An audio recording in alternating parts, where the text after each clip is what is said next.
सजग असलेलं एकमेव व्यासपीठ भारत न्यूज 44, बातमी तीही बिंदास। ओम नमो श्री मलंग मशीद आय गुरुवार दिनांक 10 जुलै रोजी श्री गुरुपौर्णिमा निमित्ताने श्री मलंग बाबाची पूजा अर्चा महाराष्ट्र राज्याचे माजी मंत्री व महाराष्ट्र राज्याचे भारतीय जनता पार्टीचे प्रदेशाध्यक्ष मान्य श्री रवींद्र चव्हाण यांच्या हस्ते पार पडली। या पवित्र पूजा अर्चा समयी कल्याण पूर्वेच्या लोकप्रिय आमदार सुलभाताई गणपत गायकवाड व वैभव गायकवाड उपस्थित होते।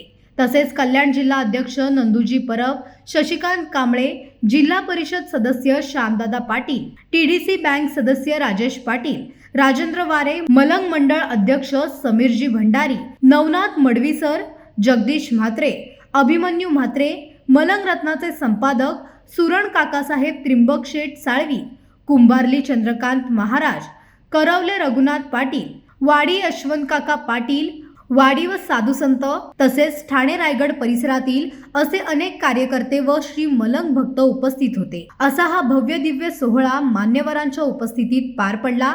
या प्रसंगी एकच नारा, जय भवानी, जय शिवाजी, जय मलंग, श्री मलंग, भारत माता की जय अशा घोषणा देत सोहळ्याचा आनंदमय वातावरण गुरुपौर्णिमेच्या निमित्ताने पार पडले। अशाच नवनवीन अपडेटसाठी बघत रहा भारत न्यूज 44, सत्याचा प्रकाश, बातम्यांचा विश्वास।